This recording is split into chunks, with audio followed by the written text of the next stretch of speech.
Hello everyone, online and on-site. So welcome to Dixon Choding's live stream today, and we are very honored and also we rejoice that Singha Rinpoche will be giving English Dharma teaching. So right now, as we are preparing the main hall, we'd like to invite Anila to lead us in tonight's prayers before teaching. Thank you.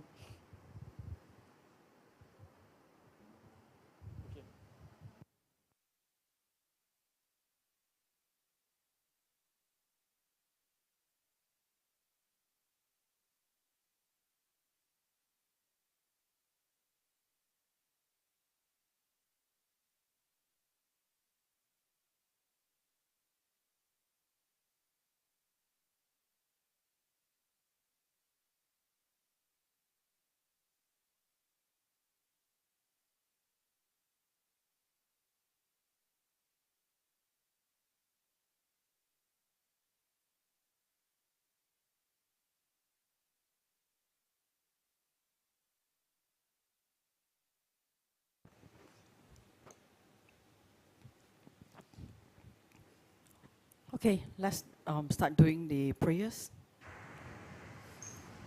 Huma hung, huma hung, huma hung. Om Sambara Sambara Vimana Sara Mahajava Hung. Om Smara Smara Vimana Sara Mahajava Hung. Om Sambara Sambara Vimana Sara Mahajava Hung. Om Sambara Smara Vimana Sara Mahajava Hung. Om Sambara Sambara Vimana Sara Mahajava Hung. Om Smara Smara Vimana Sara Mahajava Hung. Om Sambara Sambara Vimana Sara Mahajava Hung. Om Smara Smara Vimana Sara Mahajava Hung. Om Sambara Sambara Vimana Sara Mahajava Hung. Om Smara Smara Vimana Sara Mahajava Hung. Om Sambara Sambara Vimana Sara Mahajava Hung. Om Smara Smara Vimana Sara Mahajava Hung. Om Sambara Sambara Vimana Sara Mahajava Hung. Om Smara Smara Vimana Sara Mahajava Hung. I take refuge in the Gurus, I take refuge in the Buddhas, I take refuge in the Dharma, I take refuge in the Sangha. I take refuge in the Gurus, I take refuge in the Buddhas, I take refuge in the Dharma, I take refuge in the Sangha. I take refuge in the Gurus, I take refuge in the Buddhas, I take refuge in the Dharma, I take refuge in the Sangha. To the Buddha, Dharma and I am Sangha, I go for refuge until I am enlightened. By the merit from listening to the Dharma, may I attain Buddhahood for the sake of benefiting all mother sentient beings.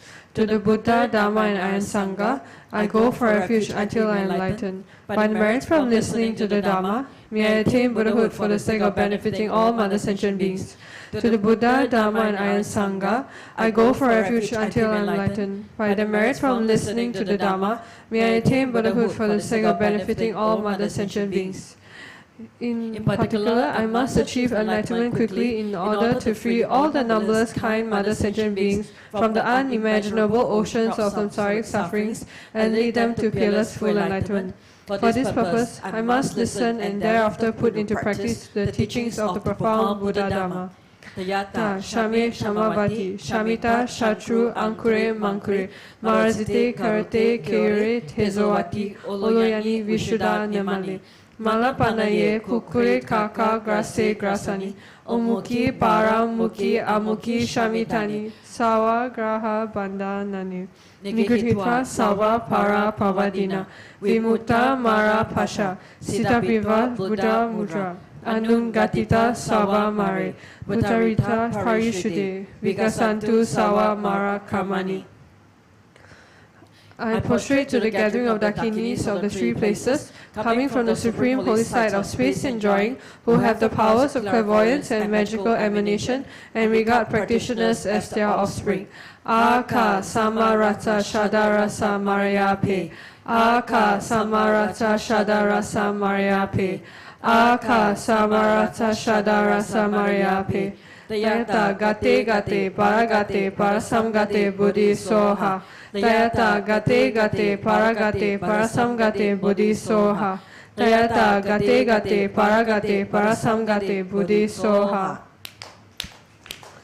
Through the power of the great truth of the words of the exalted three jewels, may all adverse conditions be overcome. May they become non-existent. May they be pacified. May all the evils such as enemies, obstacles and hindrances and adverse conditions be pacified. Shantim Kuriye Soha.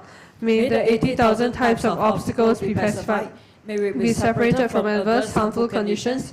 May everything conducive be obtained, and by the auspiciousness of everything good, may there be excellent happiness here and now. May all sentient beings achieve extraordinary, superior happiness and its causes.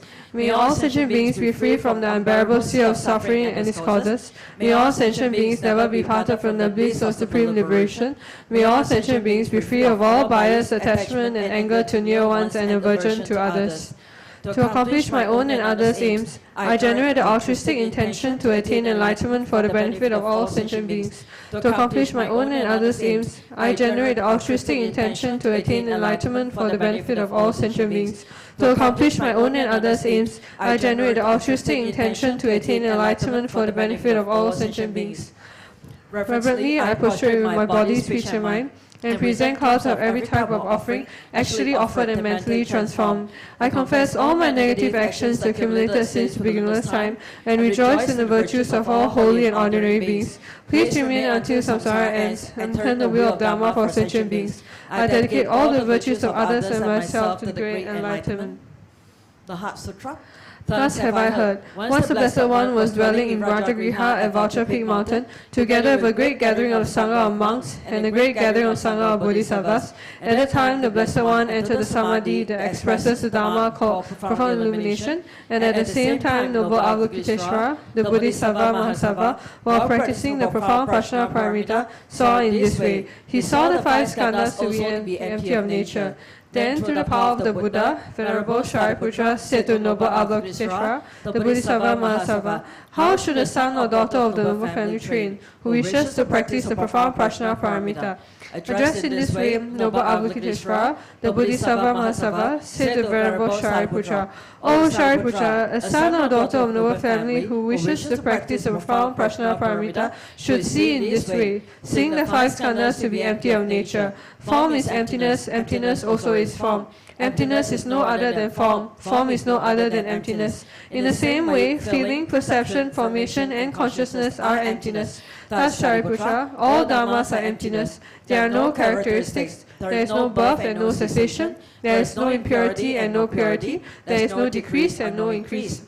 Therefore, Sariputra, in emptiness there is no form, no feeling, no perception, no formation, no consciousness, no eye, no ear, no nose, no tongue, no body, no mind, no appearance, no sound, no smell, no taste, no touch, no dharmas, no eye dhatu up to no mind dhatu, no dhatu of dharmas, no mind consciousness dhatu, no ignorance, no end of ignorance up to no old age and death, no end of old age and death, no suffering, no origin of suffering, no cessation of suffering, no path, no wisdom, no attainment, and no non-attainment. Therefore, Shariputra, since the Bodhisattvas have no attainment, they abide by means of Prajna Paramita.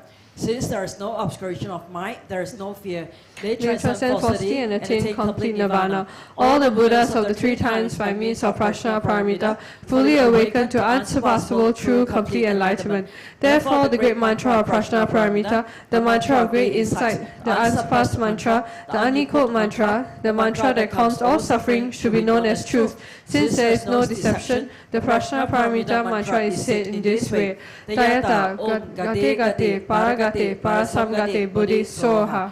Thus, Shariputra, the Bodhisattva Mahasava should train in the profound prajna paramita. Then the Blessed One arose from that samadhi and praised noble Avalokiteshvara, the Bodhisattva Mahasava, saying, Good, good, O son of noble family, thus it is, O son of noble family, thus it is. One should practice the profound prajna paramita just as you have taught, and all the Tathagatas will rejoice.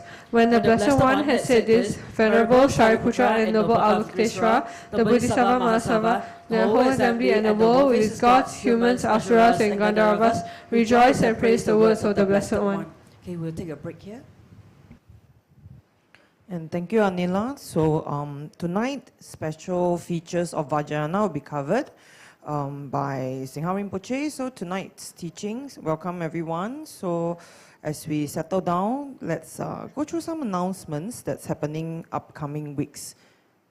So in today's announcements, it's the Merit Multiplying Day again. So once again, November 4th, this Saturday, so at 8 a.m., Ocean of Offering Clouds Raining Down Good Fortune is Tibetan, this prayer that we'll be making. And at 10 a.m., it will be Medicine Buddha Puja. So it's the anniversary when Lord Buddha descends from heaven after giving teachings to the celestial beings and his mother, Queen Maya.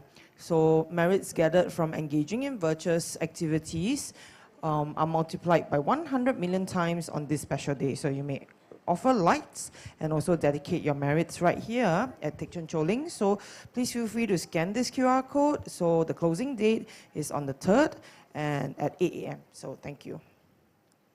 So that's the next thing will be this. So it's Healing Inner World. It's a talk on Mongolian moxibustion. So on Sunday at 9:30 a.m., come and learn more about how Mongolian moxibustion can help you improve sleep quality and digestive health by boosting your blood circulation. So jointly organized with Asorik Kang, Singapore. So anticipate the opportunity to create a herb bolus during the session. So I think it's really very interesting. So do come by, take a look at this whole series of healing the inner world. I think what's happening now is because it's the Vaidura Healing Festival that we are celebrating at the temple. So there's a series of all these very interesting activities that everyone can come by and participate. So this is really super special. So do come by, take a look. Sunday, 9:30 a.m. So register here to find out more. And also let's participate in rewilding. So on Sunday, the next Sunday on 19th of November from 9 a.m. to 12 noon. So this is an initiative by the Nature Society of Singapore with the objective of rewilding, and it is to establish the flora and fauna along the rail corridor of Singapore and to encourage wildlife biodiversity. So it's an outdoor activity which is suitable for adults and accompanied children, which preferably 7 years old and above. So register here to find out more.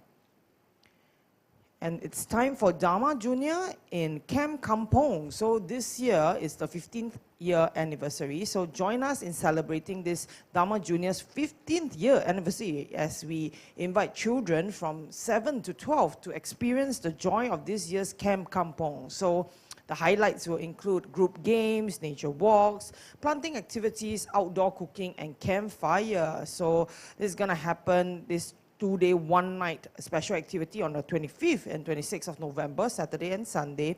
So 25th November is from 9 a.m. all the way to 26th November, 8 p.m. So the venue will be Kampong Campus at 91 Chencharu. It's in Singapore. So do take note that the camp donation will be $80 per child, and the age range will be from 7 to 12. So closing date is on the 10th of November, and you can register here right at this QR code. and we are having a meditation retreat, Noble Silence 2023. So as the year comes to a close, let's take a break from the hustle and bustle of urban life to connect with our inner self and nourish our body, mind and soul. So join us on this 3-day meditation retreat to experience single-pointed meditation, sitting and walking meditation with Noble Silence. This is going to happen in Kota Tinggi, Malaysia, our center in Kota Tinggi.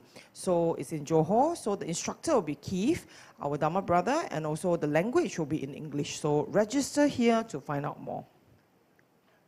And of course, the Youth Leagues Camp Inside Out 2023. So Live Wire, ignite the inner sparks in you. So on 15th to 18th of December in TCCL Kota Tinggi. So happening at the center in Malaysia. So there will be team building activities, outdoor cooking, night walks, as well as embracing the nature. So this camp will be for kids from 13 to 19 years old, and the camp donation will be at $150. Can register here at this QR code. And of course, tomorrow, wishing Singha Rinpoche a fruitful trip to the US, and do keep a lookout, watch this space for all the social media updates. They'll be teaching live from the US, so to create the auspicious course, for Rinpoche to return to teach, prostration is not required after tonight's teachings. Just take a note on that. So we'll repeat again later. So while we wrap up the announcements, let's take a moment, let's ground ourselves and await Rinpoche's arrival. Thank you.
Hong Hogen Yogi no Chatsam Pema Gesa Dombola Yasen Chogi no June Pema June Shesudra Kodu Kandro Mangpo Keki Jesu Nadrugi Jingi Lapche Shesu So Guru Pema Siddhi Ho Ogen Yogi no Chasam Pema Gesa Dompola Yasen Chogi no June Pema June Shesudra Kodu Kandro Mangpoko Keki Jesu Nadrugi Jingi Lapche Shesu So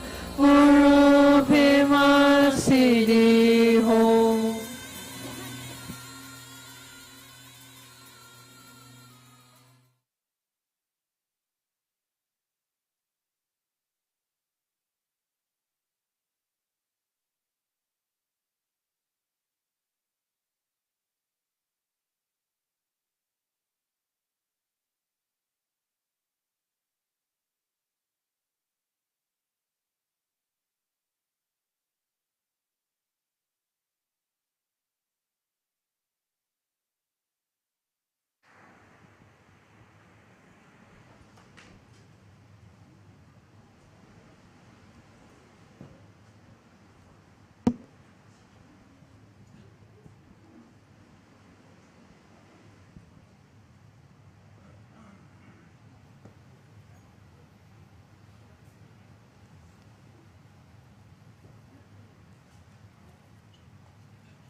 Okay, let's offer mandala for the teachings. Oma Hum, Oma Hum, Oma Hum. Here, Om Vajrayana Ahum. Here is a mighty and powerful base of gold. Om Vajrayana Ahum. The outer ring is encircled with this iron fence. In the center, the king of mountains, Mount Meru. In the east, the continent Purva-videha. In the south, Jambu-vipa. In the west, Aparagodania. In the north, Uttara Kuru. Around the east, the subcontinents Deha and Videha. Around the south, Chamara and Upper Chamara. Around the west, Sata and Uttara Mantri. Around the north, the subcontinents Kurava and Kaurava. In the east is the treasure mountain. In the south is the witch-grinding tree. In the west is the witch-grinding cow. In the north is the harvest that needs no cultivation. Here is the precious wheel. Here is the precious jewel. Here is the precious queen. Here is the precious minister. Here is the Precious elephant. Here is the precious and best of horses. Here is the precious general. Here is the great treasure vast. Here is the goddess of beauty. Here is the goddess of garlands. Here is the goddess of song. Here is the goddess of dance. Here is the goddess of flowers. Here is the goddess of incense. Here is the goddess of light. Here is the goddess of perfume. Here is the sun. Here is the moon. Here is the umbrella of all that is precious. Here is the banner of victory in all directions. In the Center are all the possessions precious to gods and men. This magnificent collection, lacking in nothing, I offer to you, my kind and holy root Lama, together with you, venerable lineage Lamas, and to you, Lama, compassionate Lama Losang Tuan Doje Chang, together with the assembly of gods, I offer this pure and beautiful collection to you. In your compassion, accept what I offer for the sake of all beings. Having accepted this to myself and to all beings, please grant your blessings through your great compassion. This ground Anointed with perfume, strewn with flowers, adorn Mount Meru, four continents, sun and moon. I offer in visualization as food of Buddhas. May all sentient beings thus enjoy this pure land. The objects of my attachment, anger and ignorance, my body, my wealth and enjoyments, without any sense of loss I offer this collection. Please accept it with pleasure and bless me with freedom from the three poisons. Venerable Holy Gurus, in the space of your true body, from billowing clouds of your wisdom and love, let fall the rain of the profound and extensive Dharma in whatever form is suitable for subduing sentient beings. Nam Guru Ratna Mandala Kamniya Tayami. Precious Guru, please grant me all realizations of the path, from Guru devotion to the completion of the training, the unified Vajra state. Please grant me blessings that my mind will become Dharma, that Dharma will become the path, that hindrances in the path may not occur, that I may cease all wrong conceptions and receive immediately the two precious bodhicittas. Okay, let's all greet Rinpoche. Good evening, Rinpoche.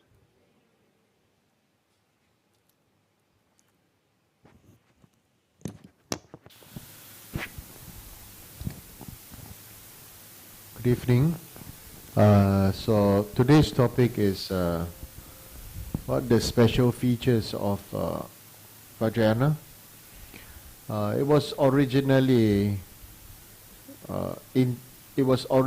written as what's so special about Vajrayana, but I felt that I prefer the the wording to be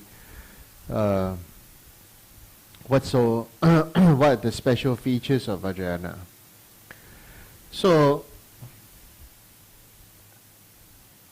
what are the special features of Vajrayana? What are the differences between Vajrayana and Sutra practice? So this is something that is very, very important. If not, then it becomes like everything is Buddhism, that everything is the same, everything just practice and pray and just study. It's just a different culture, it's just a different tradition, so therefore there's just that what it is. But actually there's a big difference between the sutra teachings of the Buddha and the Vajrayana teachings of the Buddha. So I will not waste time in terms of the explanation so much, but as I go along, the examples will speak for themselves. So first of all, when we talk about sutra teaching or what many people say, oh, this is the original teaching of Buddha, the sutra teaching of Buddha. So what's so special? They take pride that this was the original word and the original style that Buddha taught. So what was the way that Buddha taught? Buddha taught in a way that was very calm, and Buddha taught in a way that is very repetitive. So many people sometimes when they read the sutras, then they say, oh, Shakyamuni Buddha is very long-winded. Like for example, if you read the Vimalakirti Nidesa, there's a lot of repetition of words, repetition of phrases, repetition of stories, and so many people thought that, oh, Lord Buddha is very long-winded. Actually, the truth is Lord Buddha was very kind. Lord Buddha knew that people needed something like a way that is very sure, a way that is very safe, a way that is very calm. And so therefore, they wanted it. Therefore, they wanted to ask Buddha like this, and therefore Buddha also answered like this. So when it comes to this, you will see that Lord Buddha in many of the sutras talked about making vows. In the past, these Buddhas, he introduced these Buddhas. Then he would introduce, oh, this Buddha became this Buddha because in the previous life they made some vows. Okay? So in the previous life they made some vows, so therefore that vow ripened, and therefore then they became this Buddha, became Medicine Buddha, became Amitabha Buddha, became all the other Buddhas. Understanding this phrase and understanding these points, many of us also want to be like the Buddha's previous lives to make vows. And when we make vows, we always say, may I in my future life be able to do this, be able to do that. May I in my future life, right, achieve this, achieve that. May I in my future life be able to do this, to be able to do that. So this is nothing wrong. This is perfect in its own way, in according to the sutra path. So then right now, what is the difference between the sutra path and the Vajrayana path. The Vajrayana path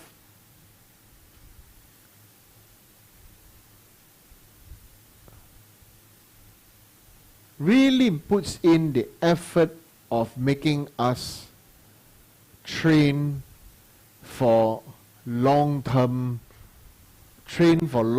goals and start training from now. Whereas the Sutra path, for many people understand it to be like, I make vow and then I start my practice next life.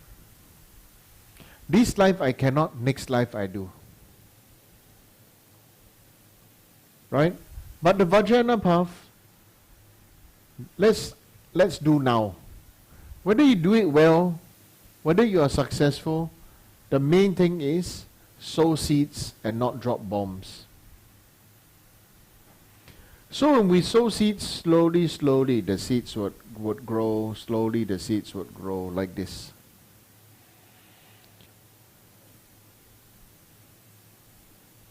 What then, or who then is suitable for the Vajrayana path?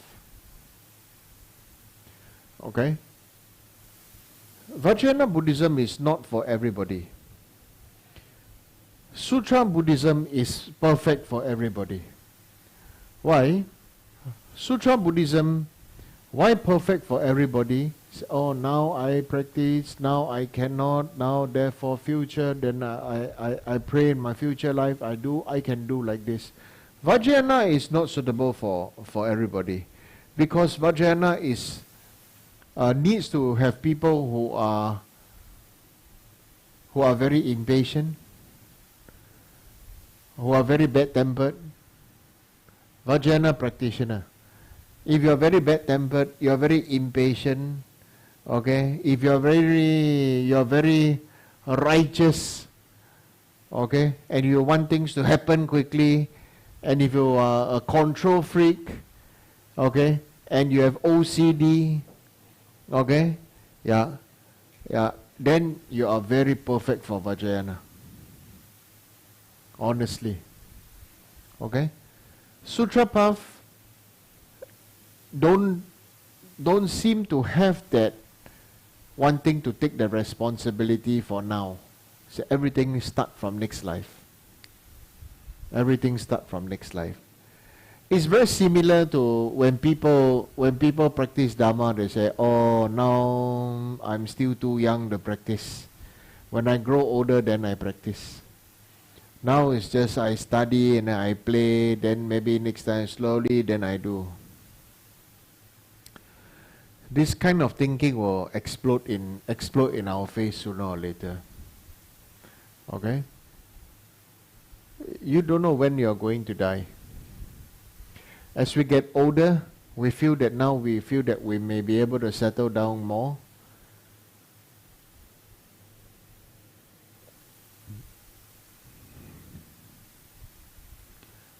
One heart attack is all it takes. Okay? And that's it. One heart attack. All kinds of stories, all kinds of things that we want to push it away. Okay? And Sutra path is perfect for people who don't want to be responsible and they want to blame other people.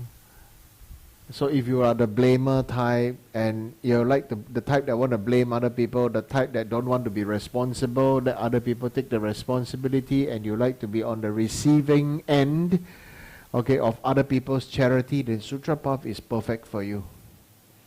Right? Because all the Buddhas and Bodhisattvas are here, grant you blessing, grant you teaching, grant you support, right? Grant you wisdom, please grant me wisdom, please grant me blessing, please grant me support, please grant everything. I keep on receiving.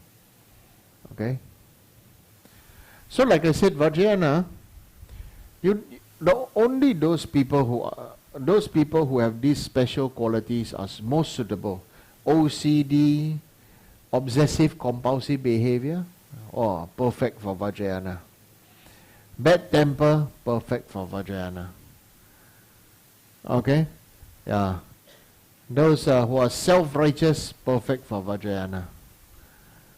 Right? Those who are naughty, want to take control freak, perfect for Vajrayana. Why? Now I explain to you.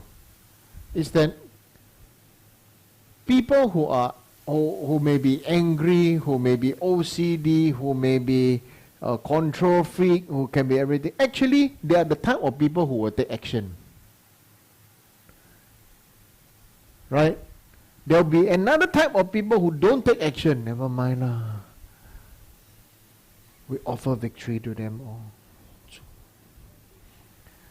You know? Nothing wrong. Nothing wrong. There's another kind of practice. It's okay. 他们好就好了. Oh, they all good can already. Never mind, I give in to them. I give up. I surrender. They all can already.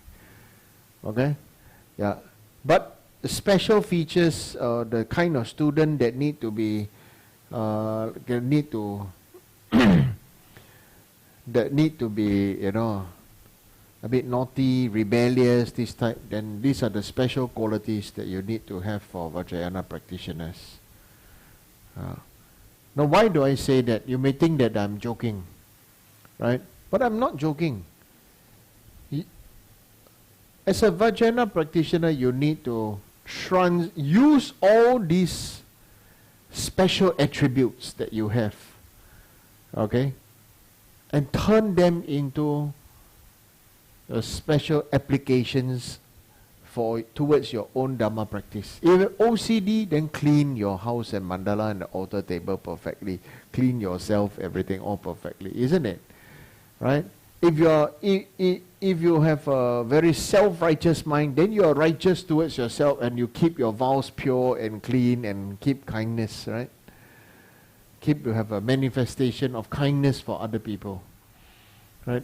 The whole subject of Vajrayana, right, I want to explain, first needs to boil down to what the sixth patriarch of Chan Buddhism, he said, right?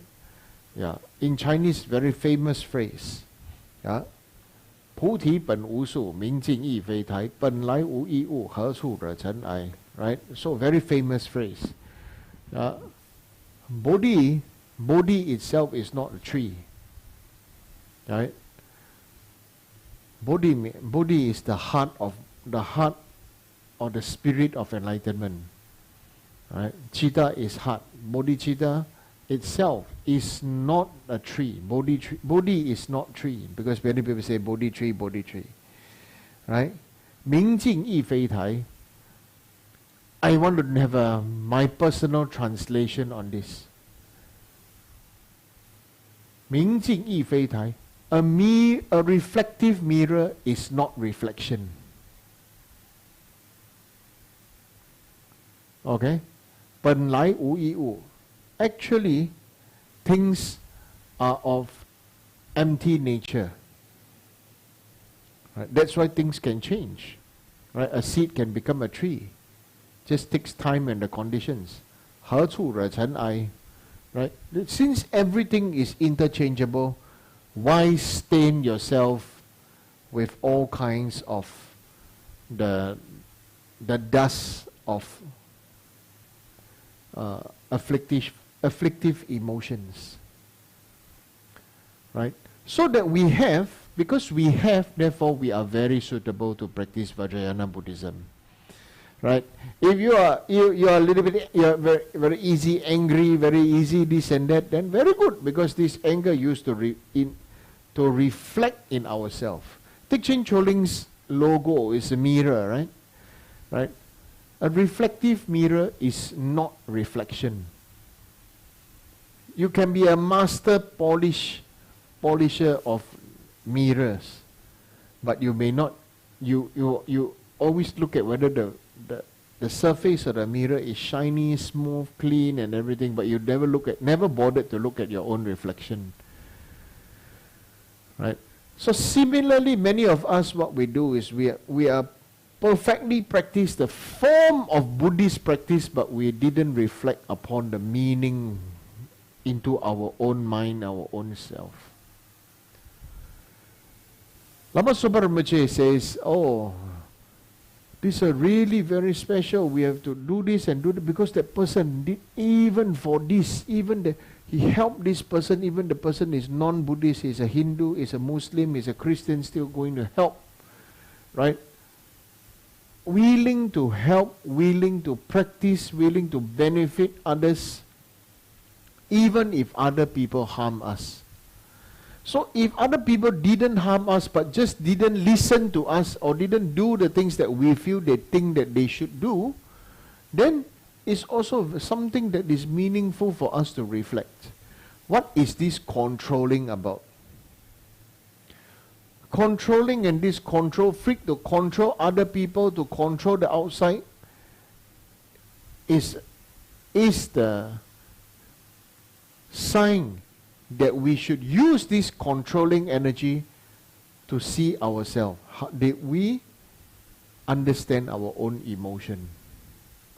Did we understand our own Dharma that we learn, and did we reflect upon ourselves? Just like a refrigerator, you know. Refrigerator, you have a refrigerator. Many of us have many things in a refrigerator, fridge, but you don't know what is inside. You just keep on buying. Then after that, everybody fight for space for the refrigerator, right? And buy and then use very slowly, and then use very slowly, and then you hold up the space, and then everybody feel that it's their right because they buy their own things. Then this is really breaking off. This is really breaking of vows. Originally, Shakyamuni Buddha, what did Shakyamuni Buddha say? Says, everybody eat as according to what you get for that day. What does it really, does not only mean for monks and nuns, actually it means for us too, you know. You eat and you do whatever that you are, whatever condition that you are in. If you are here, eat whatever there is here. If you are there, eat whatever there is there. That means you are acclimatizing according to the conditions, and not let the conditions push you. So this is the path of resistance. Okay, the path of resistance. When you acclimatize accordingly, you understand, and this is, when you understand and when you practice, this is the part that you are fighting back. What are you fighting back? You are actually fighting back from the energy that I have no say, I have no right, I have no power, I am powerless, I cannot do anything about it. Okay? But when now you know, you have a say, you have a right, and that say and the right is you acclimatize yourself to whatever situation there is. Okay? Why is there war? Why is there quarrel? Why is there fight? Why is there disharmony? It's when people are refusing to acclimatize.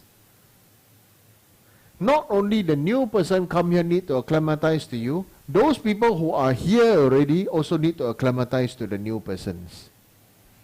So every time there's an in, every time there's an out, everybody needs to go through the whole process of acclimatizing. And that is Dharma practice. That you are not somebody waiting for things to happen. You are acclimatizing, and you have to use these things that happen in our life to reflect upon our mind. In our mind, how are we doing with whatever that is happening in our life? This is more important than just to offer incense, light candles, chant Namo Amitofo, Namo Kuan Yin Pusa, Om Mani Padme Hum. Just doing like this is good, but it's not really the case. You understand what I'm saying? You are following and you are practicing the form of seemingly Buddhist practice, but it is not really the essence or the essential teaching of cultivation of Buddha. Like I said, many people, if you take away the idea that you are a Buddhist, you may actually be a better practitioner. Because you stick the label that you are Buddhist, you somehow turn the Buddhist spiritual practice into a religious practice. And what is the meaning of religious? Means religious practice becomes something that you just follow and you do without thinking, without reflecting. It's just like following and you are just doing and you are just repeating piously, religiously, doing it. But spirituality is understanding growth. Understanding, and in understanding growth, you are understanding impermanence. Because without impermanence, nothing can grow. And without impermanence, nothing bad can become our fertilizer. So in life, there really is the one thing that is most important for us Vajrayana practitioner is gratitude. When you have this heart of gratitude, you are able to make use of every single thing and time of your life, whatever that happens, whether even people that you help and people later turn against you and everything, and even harm you or slander you, you smile and you walk, continue to practice, you continue to walk. You don't stand there and cry. Don't stand there and cry. If you look at ourselves, when something happens, we cannot accept, we don't know what to do, we stand there and cry. And how does it manifest? It manifests that we are there to complain, blame, justify. Right? Even something that passed a long time ago, we still stand there and cry, complain, justify, blame, and saying that it's other people that harm us. Other people that harm our work, harm our mind, harm everything. But the reality is, like just now somebody said that, oh, where did I learn this from? Where did I learn that from? Right? Want to blame me. Where did I learn this from? Where did I learn that from? Right? So I easily turn it around and just say, as a matter of fact, why did you want to accept this? Why did you want to learn this? Nobody forced you. Right? Yeah. If the whole place, everybody is killing to eat meat, right? It is your choice, then it can be your choice to be vegetarian. You don't, because everybody is killing to eat, then you also kill to eat, because everybody is doing it. Right?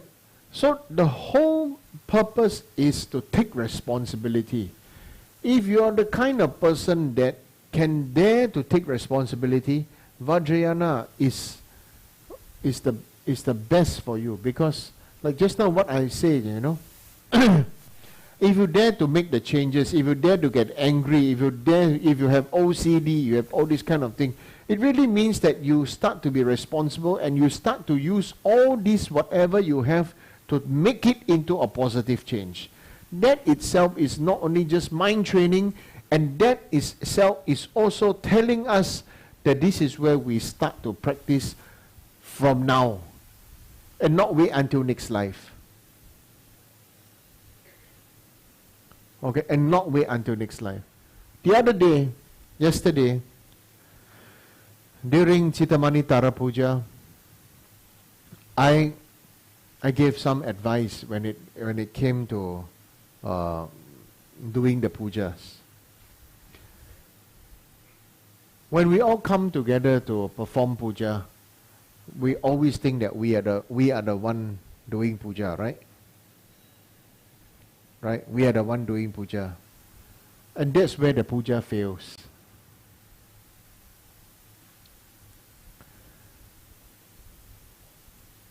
Vajrayana pujas must have the three principal aspects of the path. There is bodhicitta, right? And then renunciation, bodhicitta, and the right view of emptiness. And it's a very easy to say, and it's very easy. Have a renunciation because what you don't like, then you renounce. It's very easy, or you renounce the suffering, renounce the pain. All this is really bullshit if you just talk like that. When it comes to real renunciation, it goes down first before the puja start. Before you do the puja, you must really think and reflect and to feel. When you renounce, you talk about renunciation, are you renouncing your suffering? Because you and I, all of us, we are attached to the idea of our own suffering. We don't want to give up our suffering. You are attached to your suffering. That's why you can say, I cannot forgive my father, I cannot forgive my mother, I cannot forgive this person, I cannot forgive that person because this person did this to me, the person did this to the other person, I saw this, I'm angry, this and then you cannot. If you cannot renounce your own suffering, what renunciation are you talking about? You're attached to the idea and you want to be addicted to your own suffering. Isn't it? You know suffering is bad. You know you need to renounce. But you cannot because you are attached to your own suffering. Because that person did this to me, I must, do this back. Therefore I suffer, I this, I that. Therefore, because that person, never say sorry to me. That person never make apology to me, never do confession, never buy me a compensation lunch, never buy me present or whatever, Are there things like that? Yes. That's why people cannot get along.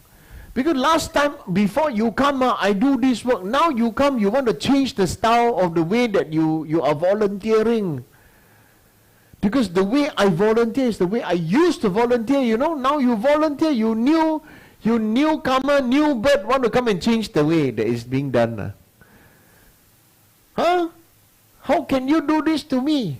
Oh, all kinds of things. When I listen to people talk, so that I really laugh, What renunciation you're talking about? You say, I go for refuge to Buddha, I go for refuge to Dharma, I go for refuge to Sangha. May all beings be free from suffering and the causes of suffering. May all beings be free from suffering, causes of suffering, except me. Because I don't want to be free from the causes of suffering and I don't want to be free from suffering because you don't want to. Maybe in your own prayer, you should say, may all beings, including myself, be free from suffering and the causes of suffering. Honestly. Because if not, then you become like I almost said a scary thing, radio cassette player, cassette player. No more. Now people use, what do you call this? This small stick. Thumb drive, yeah, thumb drive. Is it? Cloud. Alamak, you so old lah. But thank you anyway, Dalai Mama.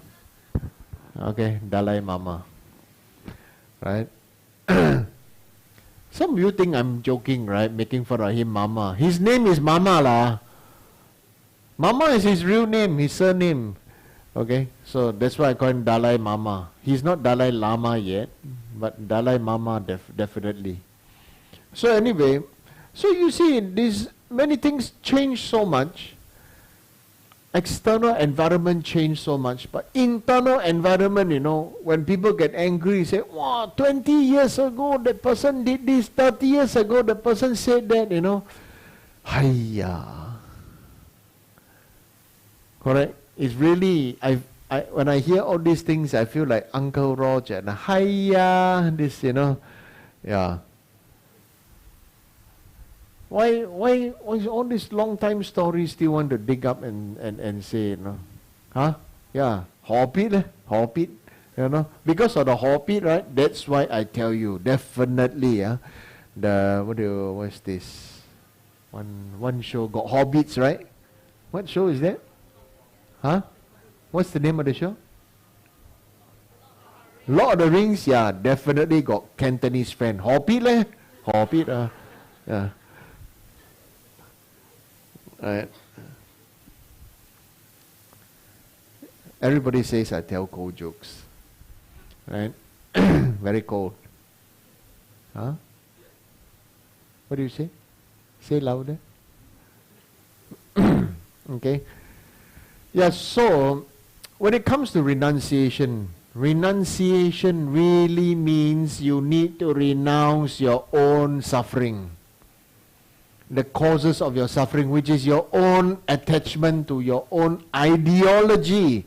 Your ideology is the root cause of your identity and yours and my belief on how things are. If you look at this, if you look at war, both are fighting each other, both are killing each other, both are suffering, both are sad, both are angry, both suffer exactly the same thing, but both feel this is the right thing to do. Right? So therefore, if you don't renounce, it becomes a big joke. Long time I did this, or maybe Singlish. Last time I got do. Now you take over. You no ask me got do or not. I cannot take it. Right? All this kind of thing it becomes. You can laugh. You see, it's because we didn't cultivate renunciation. Right? This is the way I wash my cup. You know, this is the way I wash my cup. This is the way you come here, you know. When you come here, you wash your plate. You must wash like that. No? If you don't wash the plate like that, no, cannot. You must put the plate like that. No? The plate must put like that. Your cup must put like that. Your fork and spoon put like that. You cannot buy this thing and put in my fridge. This is the fridge. Yeah. All these things are causes of your suffering. It's a totally ridiculous and totally, is a big joke on our own Dharma practice. Renunciation. Supposed to wear, the robes. The robes they wear is supposed to remind you this is the cloth that will cover wrap dead person, Yeah. So if you really reflect on this, we can laugh. Right? But when you're caught up, when we got hooked and you get caught, very difficult. Like for example, the fish. Fish is so big and powerful, but die because of frightened of the pain by one hook. Fishing, right? So we can laugh and say that, it's just a hook one. Yeah, but when you're hooked, when you get triggered and when you're hooked, then really your practice is brought to the test. Who tests you? Yourself. Nobody tests you. Because nobody dare to test you also. Because everybody also scared to fail. That's the truth about it. Everybody also scared to fail. Right? Right? Everybody's scared to fail. But everybody like to laugh at other people. And those who laugh at other people, those who laugh at themselves are great practitioners. Those who laugh at other people are the worst of the lot. Honestly. So don't laugh at other people. So we talk about renunciation. Please be very clear. Renunciation, the three principal aspects of the path, Rinpoche, Lama Tsongkhapa's teaching, all the three principles of the path. Talk very easy, but if you really practice the first one, renunciation, you don't want to give up your suffering, you suffer. Because you suffer, you cannot help other people. You cannot help even yourself. Isn't it? Right? We suffer. Then we cannot help.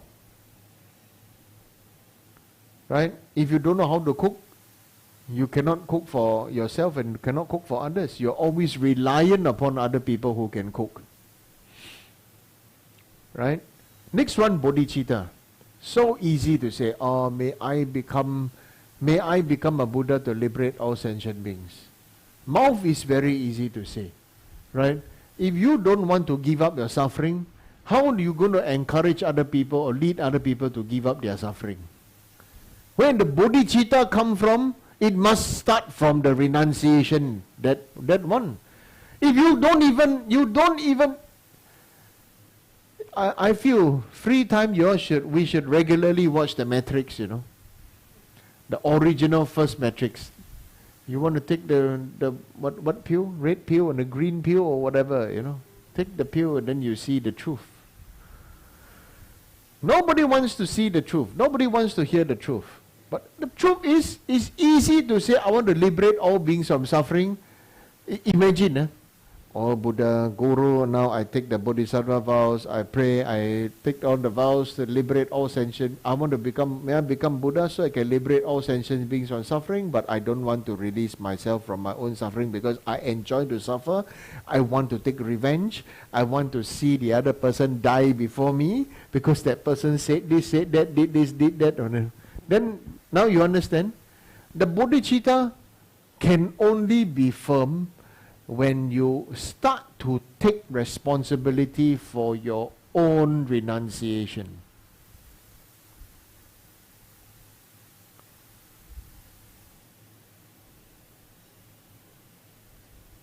Right? It's easy to say renounce, renounce. It's easy. It's like easy to say let go, let go. How to let go? How to let go? When we talk about bodhicitta, let me tell you, my style, personally my style, when other people are suffering, don't correct them. The whole idea is not to correct people. The whole idea is we practice ourselves. When other people are suffering, you don't correct them. When other people are going through pain or going through headwind, Tao Hong, right? Headwind, right? Lung. Don't correct them. Don't say they are wrong, or don't say other people are wrong and they are right. No. You keep our practice ourselves. Just be there. Sit with them. Listen to them. Ha! You can laugh in yourself, lah. Don't laugh at other people. You know, laugh in ourselves. Then after that, that's enough. Just let them know. This is how it is now. It will change. That you are there with them. That's enough. Bodhicitta, look, isn't this, somebody say, how can you say this? Buddha didn't say like that. I know Buddha never said like that, right? But Buddha did exactly the same thing. Isn't it? Angulimala killed how many people? 999 human beings, Did Buddha, and the last one he wanted to kill the Buddha. Did Buddha fault him? Did Buddha blame him? Did Buddha curse him? Did Buddha scold him? No. Buddha just continued with his practice and walked, but seems like no matter how fast, no matter how gently he walked, Angulimala cannot chase up to him, cannot kill him. Until Angulimala ask Buddha to stop. And Buddha turned around and say, I have stopped, it's you who have not stopped.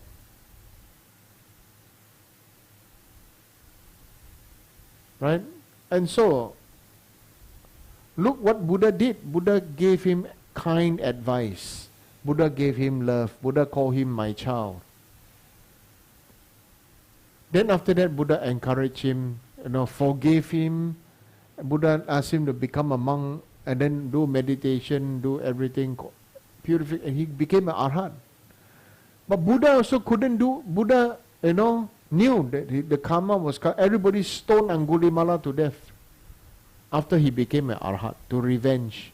And Angulimala knew at the time, just let them release all their things because I killed, the Angulimala killed all of them.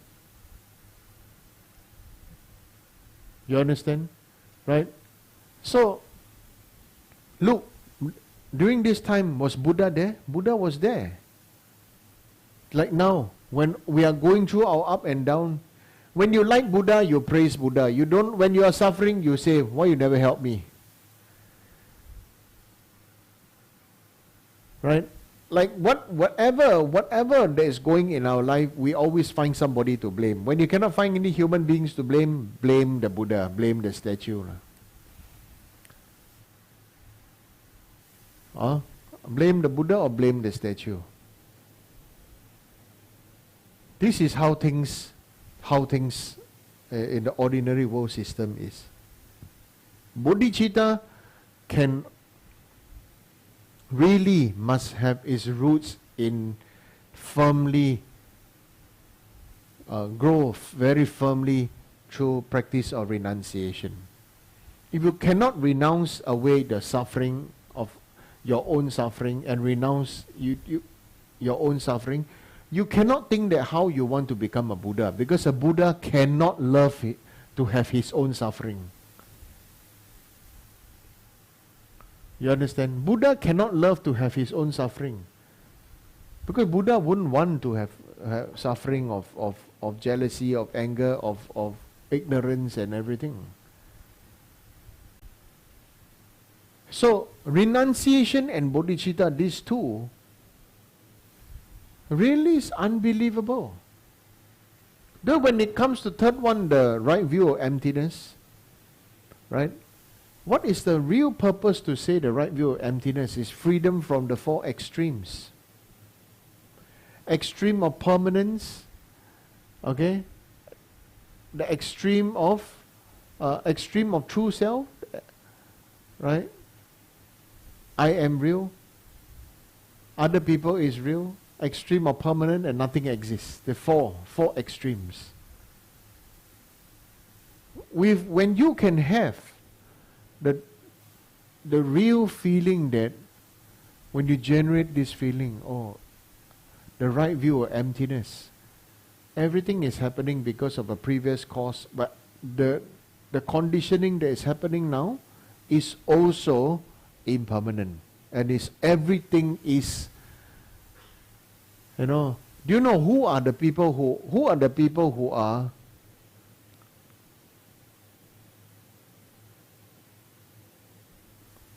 let me rephrase this. How do you know if this person is a realized practitioner when it comes to emptiness? How do you know? Any clue? Anybody want to attempt to answer?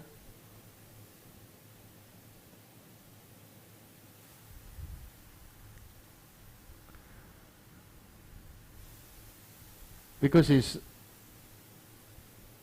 everybody say you know emptiness, right? Everybody say you study, you know emptiness, right? You say, you understand the subject and you know emptiness, right? But how do you know this person is really realize and have some perception of emptiness? I give you a story. I give you the answer, I give you a story. What is the common suffering of woman? The common suffering of woman is about identity. Okay? When they are young, they are their parents' daughter. When they grow up, when they get married, how come they have to change name? They become husband's surname. They have to change name, change this. Then who am I? What am I? Alright? So I'm just talking about the woman suffering. Okay? Actually, men also suffer like that.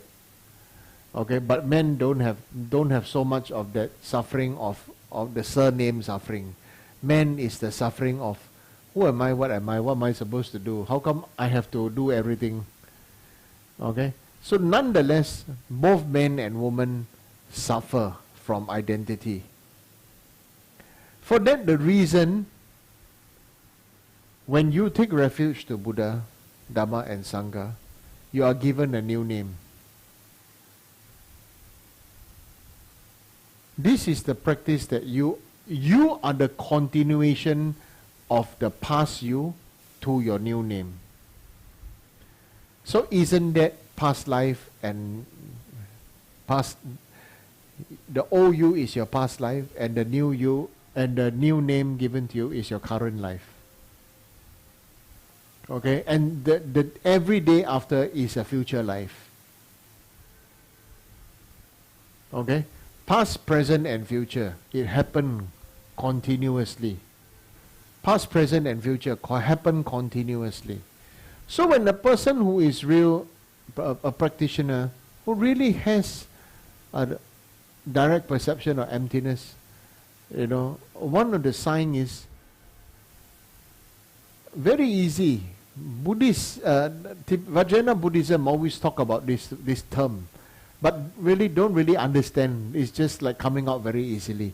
Calling people Dakini la, Kandrola la, Dakini la, you are the Kandrola, this and that. What is the real Kandrola meaning? What is the real meaning of Kandro and Kandroma?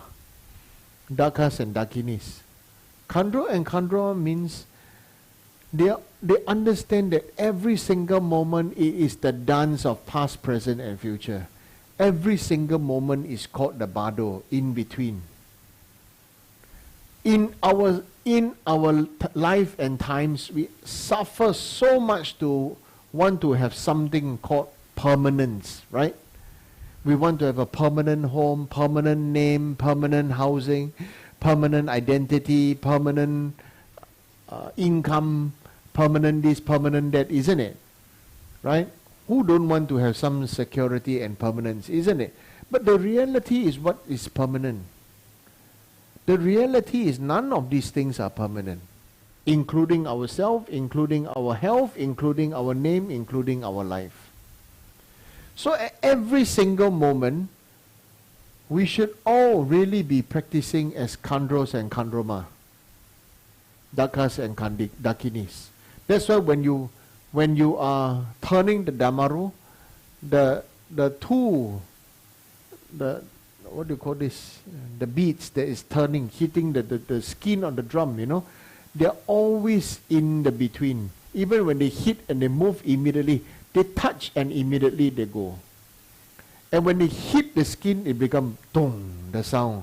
Right? When the sound comes, immediately the sound of emptiness arises, and immediately then the hand moves and it turns.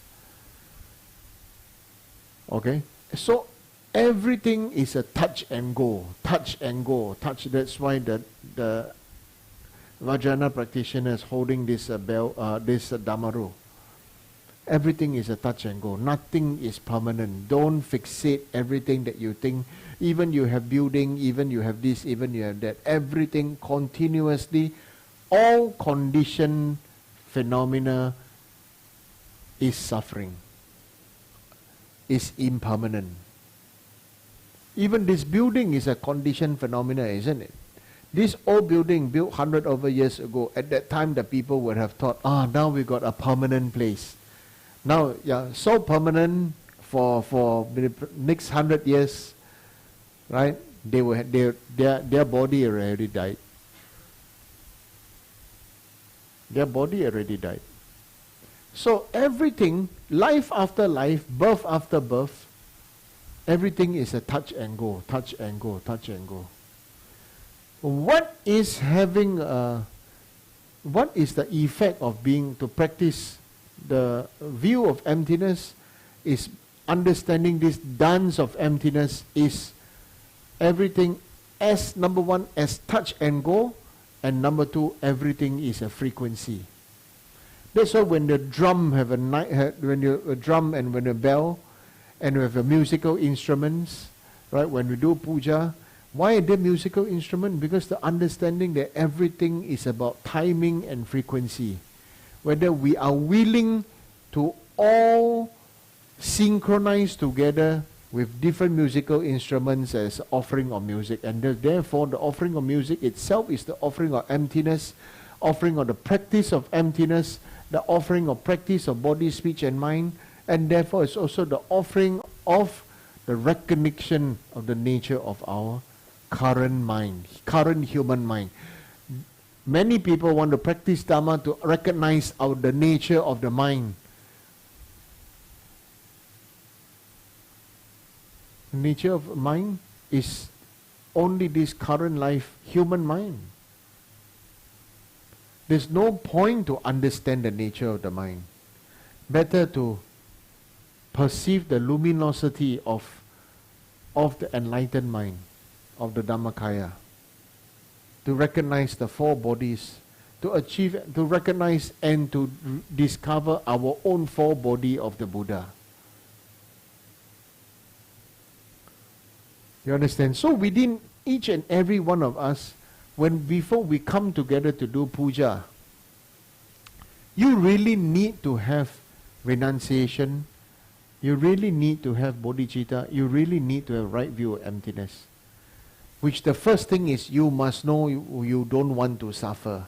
And you know you are suffering, and therefore you want to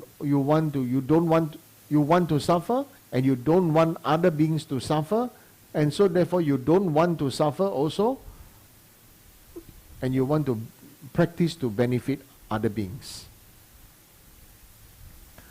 From these three, then those of you who have taken the initiations, and then you practice the dissolution of all phenomena into emptiness. From there will arise a lotus and the moon disk or the sun disk and the seed syllable, right? Which the lotus is the Padme and the seed syllable is the Mani, the wish fulfilling. So Om Mani Padme Hum is the root of all Dharma practice, all Vajrayana. Jewel in the lotus. Why jewel? Because when you are given initiation, your guru is a wish fulfilling jewel. Because without a guru, you are not given the seed syllable, you are not given the mantra. You cannot receive the seed syllable, you cannot receive the mantra, you cannot receive the generation of the body, you cannot receive the oral transmission, you cannot receive the body mandala and all these kind of things you cannot receive. But once you receive, the three syllables A, Uma combined together become the Om. Mani is the seed syllable sitting on the Padma. Hong is vibrating in the heart region. Om Mani Padme Hum, Om Mani Padme Hum, Om Mani Padme Hum, Om Mani Padme Hum, Om Mani Padme Hum, Om Mani Padme Hum, Om Mani Padme Hum. So some people recite Om Mani Padme Hum, somehow you hear already that frequency is very nice. So we say, oh, feel very good, sound, hear very nice. Some people recite Om Mani Padme Hum is like, just to competition, see who recite faster. Right? But some people recite is Om Mani Padme Hum, Om Mani Padme Hum, Om Mani Padme Hum, Om Mani Padme Hum, Om Mani Padme Hum, Om Mani Padme Hum, Om Mani Padme Hum, Om Mani Padme Hum, Om Mani. Right? You're generating a divine frequency through your current body, speech and mind by the practice of bodhicitta, renunciation, bodhicitta, right view of emptiness. And from there, then you arise into your idam. And then as a idam, you are doing the puja. And so what does this really mean again? You are not a human being doing the puja, but a congregation of dakas and dakinis coming together to perform a mystical ceremony of the puja. Do you understand? Right? It is a transformation, outer, inner and secret transformation of your body, speech and mind, where dakas and dakinis gather together and offer the practice and offer and say the puja. So when you are a deity, when you arise as a deity, the words of the puja, the way you recite the words of the puja and everything becomes very powerful. You are like the king's messenger, saying every single word. Like, if you are doing Tara Puja, every single praise to the Tara is Mother Tara praising each other Tara, and also praising to the deity Tara, and also praising to oneself as Tara. Do you understand? So it's not the matter of today this so-called label Singha, Mickey Mouse Singha Rinpoche is doing the Tara Puja, right? Then it's just sitting down there, there's like the human recite, because it's the label Singha Rinpoche sitting there doing the puja, so very powerful, very good, this and that. Really? Right?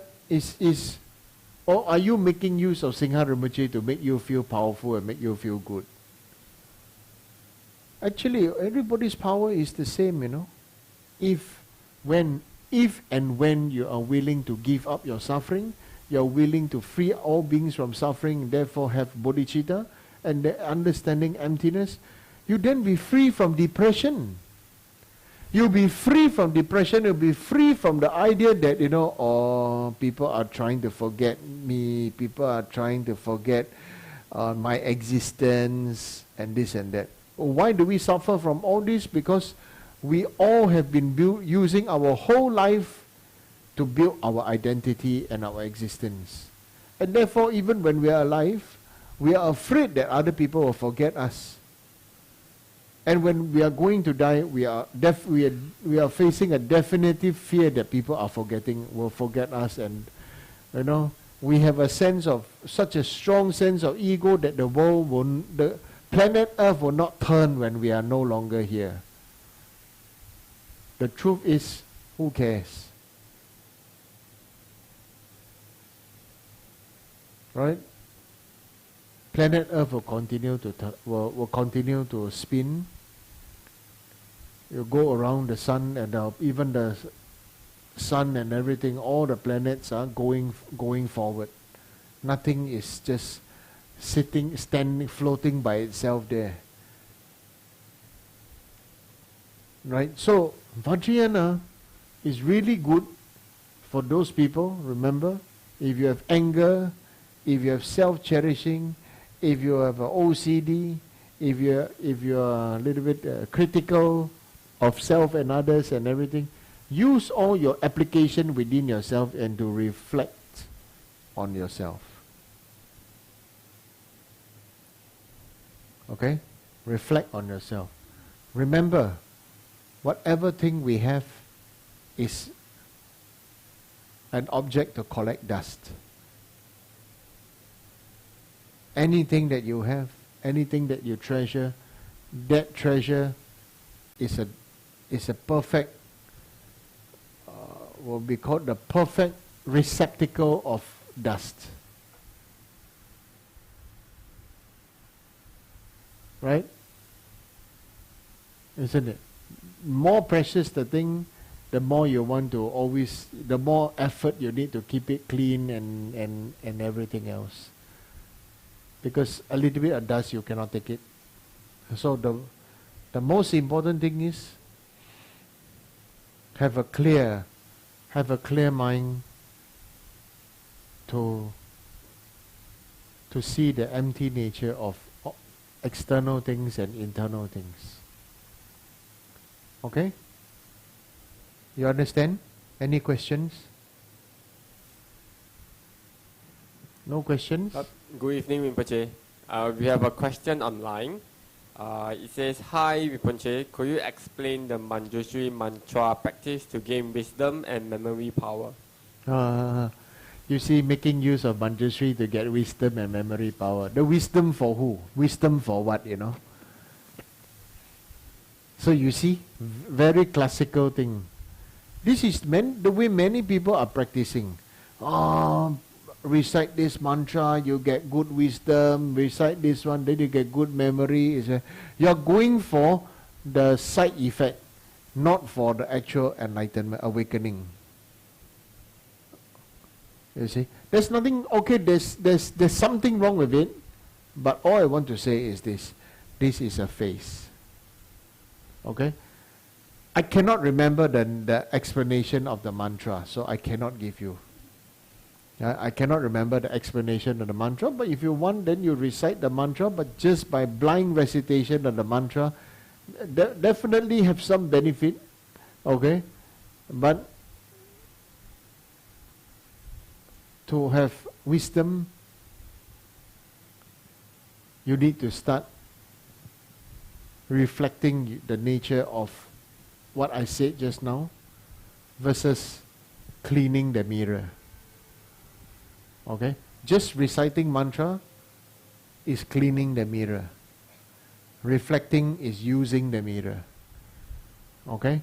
So this is what I want to say. So I cannot remember the meaning of the mantra. So there's one more question. Good evening, Rinpoche. How do I improve my understanding of the Dharma? Because when I read any Dharma text or listen to your online teachings, I normally need to do a few rounds of it in order to understand clearly. Thank you.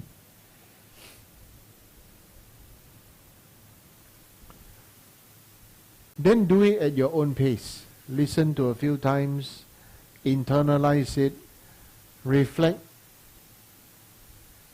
Look at your own reflection, okay? And do it at your own time and space and your pace. There's nothing wrong in the way that you are doing, okay? Of course, some of you are very good. You all made the effort to go to Thailand to do meditation in a Thai monastery, right? You can do that. That's very nice. You have the time, you have the effort, you can do that. That's very nice, right? But the main thing is keep the practice alive within you. As I say, keep the practice alive is not just keeping the meditation form alive, but the spirit of introspection alive within yourself. Okay? Any other question? No?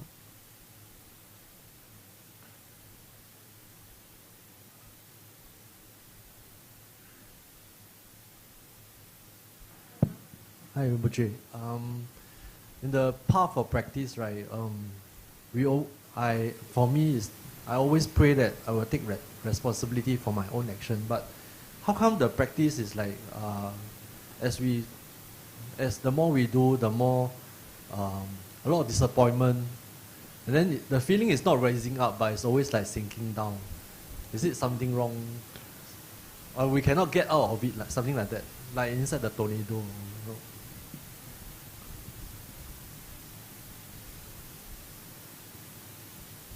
In the beginning, it will be like that. Because last time we don't want to look at the problem. When you want to when you have responsibility for yourself, you start to look at yourself, you start to have disappointment.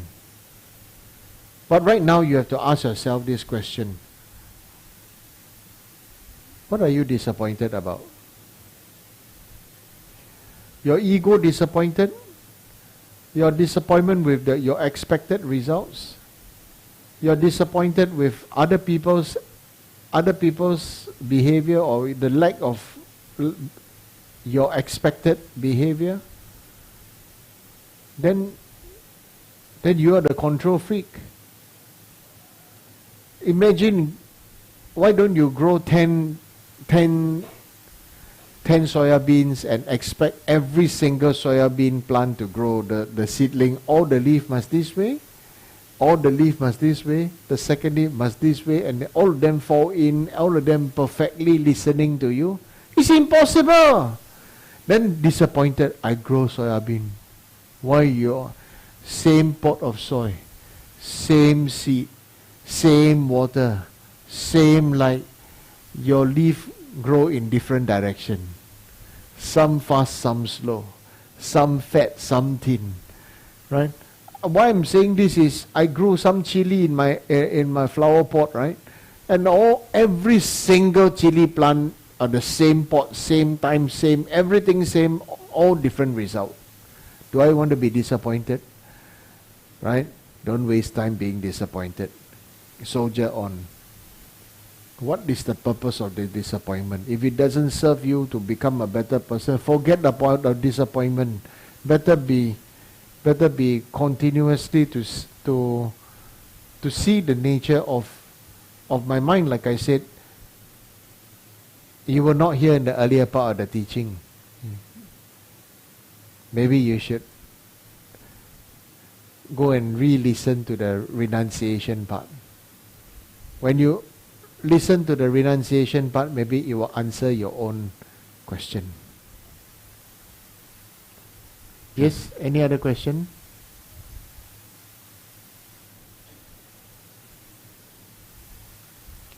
Okay. Oh, maybe Rinpoche, like how can we tell whether a person have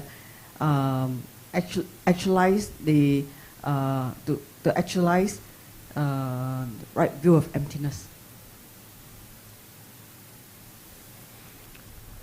Secret.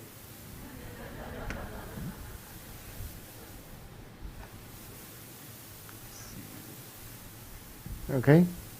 I gave you the answer just now. I gave all of you the answer just now, but it's a hidden answer. Maybe you listen to the teaching again. Okay.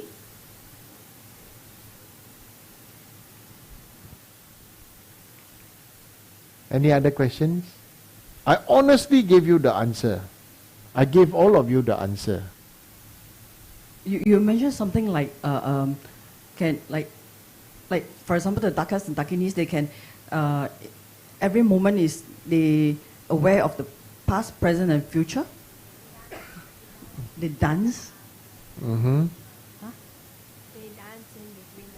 They dance in between past, present and future. Yes.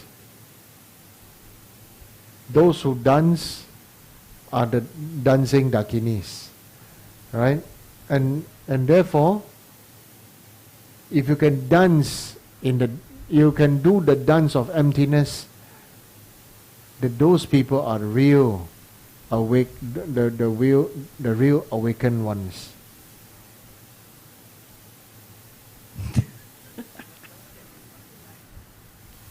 Answer she actually is very clear. She asked how to dance.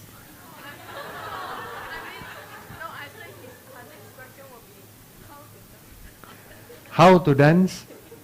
How to dance? Very good.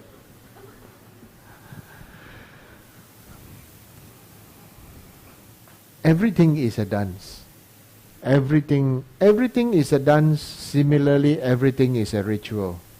Many people maybe say, oh, I don't like Vajrayana Buddhism because it got ritual. I prefer the romantic type. Namo tassa bhagavato arahato samma sambuddhassa. And then they do the prayer and everything like this. Oh, everybody follow. Oh, very nice. And nothing wrong. That's a very good practice.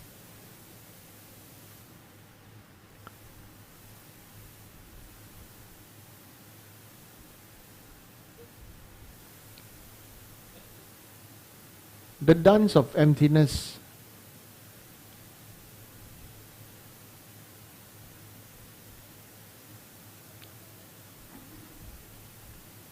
is really when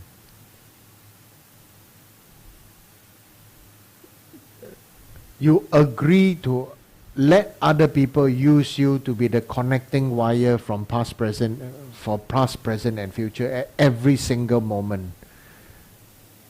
You see the good of everything, so therefore you can dance in between the movement of everything and everyone.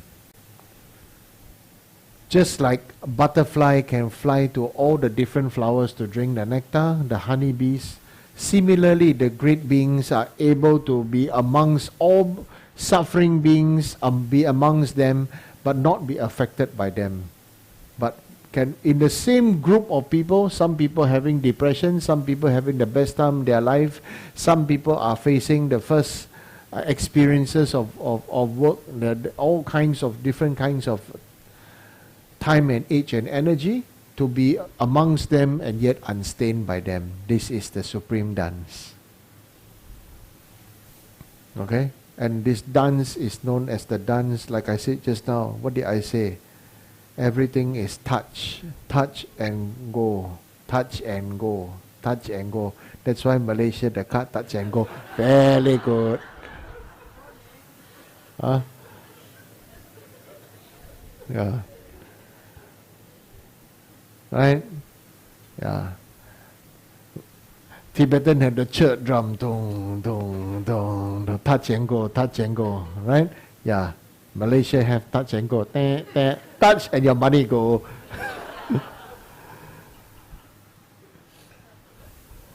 Right? That time it happened. When I first time I used my touch and go card, oh, yeah. I didn't know it deducted, so I touched a few more times. Then after that, I thought to myself, no wonder. So I learned from my own funny mistakes. So this kind of things. Yeah. Okay, so learn to laugh at your own. Learn to laugh at our own stupidity and ignorance. Learn to laugh at, and then make everything an experience, and then laugh and enjoy the process and the experience. Then every single thing becomes a dance. Okay? Oh, by saying that does it mean that for people who like what David said, maybe he's disappointed with his wherever. So what you said had just answered David's question, is it? Like his own disappointment. So we just learn to like laugh at ourselves and then carry on. So is that the way to? You don't have to. You see, like a butterfly or a honeybee who is drinking the nectar from the flowers. Some flowers are going to wilt, some are beginning to open, but still go and be of benefit. Still go to every single flower. So David is facing the difficulty of his disappointment. But there's nothing funny about it. Right? When he's going through his disappointment, to him is nothing fun. What's so funny? I'm having suffering, I have pain, I got expectation, I got bills to pay, I got children, I got wife, I got this and that, and it's not funny, Why are you laughing at me? Right? But the other way is, how can you be skillful? The dance of skillfulness. Right? I'm here, if you need help, you can tell us, you can ask. We all try to help together. Everybody try to help one person very fast. Then the whole congregation of everybody's problem is solved. But is it just about solving problems? Or is Dharma practice really about dissolving ourselves? That's the question that you really want to ask. Right? Like many of us are upset with our. So you see, those who are upset at their father are always very rebellious to male father figures. Like upset with male boss, upset with male manager, upset with male colleague and everything. Those who have problem with mother, upset with the female boss, upset with the whoever. Everybody will have all kinds of suffering. Right? Everybody have all kinds of suffering. And your suffering at your situation is truly your own conditioning. Because the same plate of kimchi, you eat, say not spicy, I eat, say very spicy, you eat, say why eat rotten vegetable? Alright? And they say who put food coloring on the vegetable? Or who eat overcooked vegetable? Everybody say something funny. Right? Because it's perception. We are the product of our own perception. You are the own product of your own perception. I'm the own product of my own perception. Right? And if you don't cure your own perception, something will come and remind you of your pain. Do you know that? This is called karmic lesson. For example,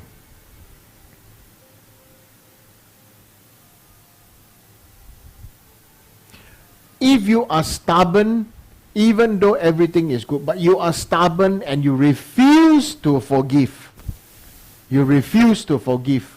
this person or that person because of stubbornness, your own stubbornness, okay?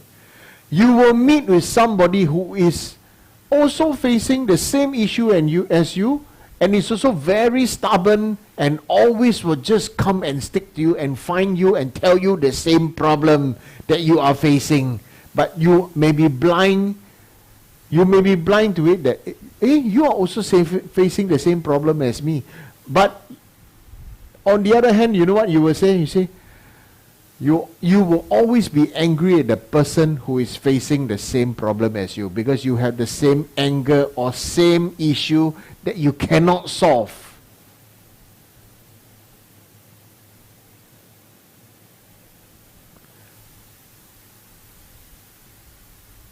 You cannot freaking solve it.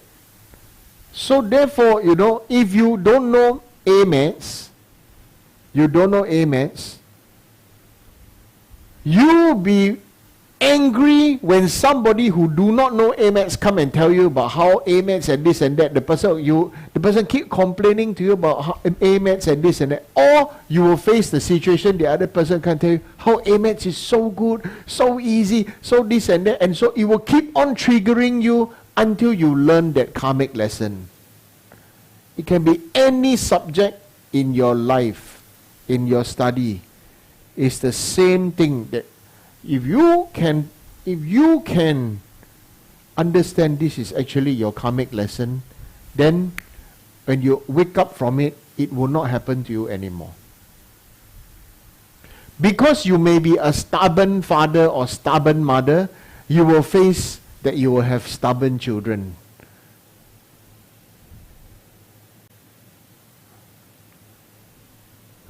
Yeah. Some parents are not stubborn, their children also not stubborn, So very simple, When people come and tell me and say, yeah, my children very stubborn, Rinpoche, you bless them that they can. Immediately I look at it and say, wow, you also very stubborn. You're telling me to bless them to not be stubborn like you. I need to bless you first or not? You understand what I'm saying? Right? I want to express it in this way so that you all understand. But the reality is everybody is facing our own battles.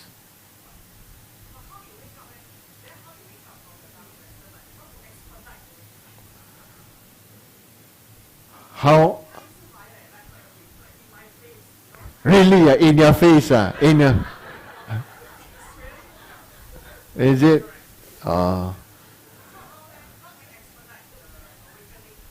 Expedite the awakening. I see. The problem is that one. You expedite his awakening or expedite your own awakening? It's you.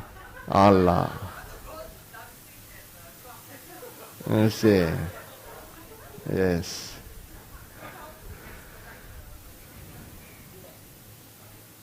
Good question.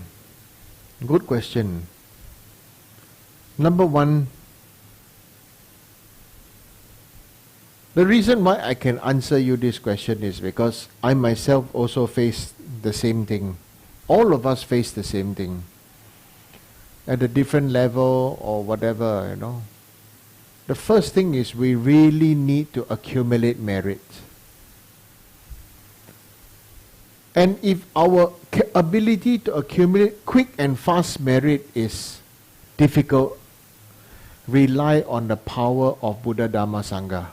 For me, when I have big issue, when I cannot see something or I see it but I feel that it is blocked. It is blocked. I always rely on the power of Sangha. I will always at that time, I'm sharing with you what I do.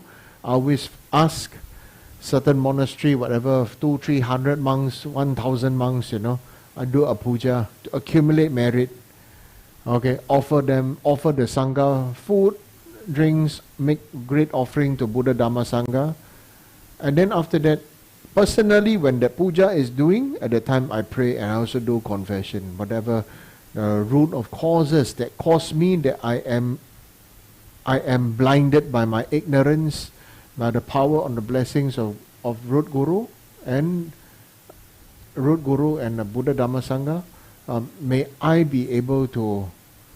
I have this flash of awakening. First we pray like this, and then on our side, I share with you then, since you asked.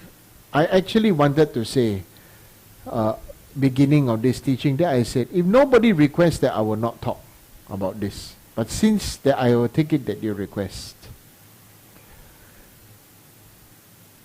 My personal experience, it is easy. So many people ask me, like to say, what is Vajrayana? What is the essence of Vajrayana? What is the essence of Sutrayana? What is the essence of Vajrayana? I don't want to talk about the Sutrayana path, but what is the essence of Vajrayana? It's actually 100% Guru Yoga. 100% Guru Yoga. Guru Yoga specifically is actually highest Yoga Tantra practice. Doing Guru Puja, Guru Yoga. And myself, my own experiences, every time when every day I do, of course every day I do, but when I'm very difficult, I pray in my current form to my current form Guru. I request my Guru who is sitting in front or on the crown of my head, and then later on in the crown of my head. First my Guru is in front, I pray to my Guru, I open up my problem to my Guru. Or if my Guru is in person, I open up and tell my Guru my problem, or my situation, or my attachment, or my suffering. And then after that, I meditate. And then after that, if my Guru is not physically here, or even my Guru is physically here, I visualize my Guru sit on the crown of my head. And then personally, I feel my Guru is here, and then the white Om to white Om, red R to red R, blue Hong to blue Hong, and then I do. And usually after some time, if you have a big obstacle, the obstacle don't disappear like this. But after some time, if you really surrender and let the Guru's body, speech and mind flow into you, for me it flow into me, I feel that somehow I receive the blessing of how I see things and how I perceive things and how I experience things, they develop. And I seem to be able to see things from the perspective of my Guru. And that is the 100% Guru Yoga that I'm talking about. I understand you say, how can the awakening happen? Number one, all these kind of awakenings cannot happen if you don't have enough merit. Number two, these awakenings cannot happen if you don't surrender the doors of your body. Don't open the door of your body, speech and mind. And invite your Guru, and your Guru come. Then after complete, your Guru melt into light and melt and become small to the size of a pea and go into the crown, then go inside. And you must invite and accept your Guru to live and stay in your heart, and your whole body become luminous and bright. Personally, that was how I did it. When I have faced difficult situation, difficult student, difficult nonsense, whatever, that I do like that. How I know is, sometimes when I ask my Guru for some advice, my Guru answers the way he chooses to answer to me. So I keep his words in my heart, but maybe I don't see it. But how I know is after some time of meditation and meditation and recitation and prayer, like Pa Yu, petrol, receiving divine petrol, my mind, my heart starts to be able to see, this is what Rinpoche meant when he said that. Personally, this was how I got my own breakthroughs. So this modern word maybe is they call breakthrough, right? Ancient word is awakening. There's I start to see, I experience, then after that I feel very moved from inside, and I'm very thankful to my guru. My guru is here, always here with me. Yeah, even though he may have manifested passing away and everything and whatever, then I pray to Guru and everything then comes. So, merit is very important. Reliance on Sangha, reliance on a Guru, 100% Guru Yoga, that is Vajrayana. Okay? This is, I'm sharing my experience. I'm not talking about maybe this is the way to go, but this is my own experience. Yeah. Okay? Because what I face, my problem is my perspective. Because of my perspective, therefore I got problem. But he have another perspective, he got no problem. So therefore my problem is because of my perspective. Okay? So that's how I do. So that's my encouragement to you all is, I know many people like to say, our temple do so many pujas, do so many offerings, do so many programs and this and that. Yes, it's tiring, but you must know they have benefited and touched many people's lives. They have benefited and touched many people's lives. And when you are down and out, and there's Sangha or there's temple, there's people support, do prayer for you, with you, it means a lot. Okay? It means a lot. So this what I want to share. So you should rejoice. We have temple and we have Sangha and we practice together. This is, of course, human condition, nothing is perfect.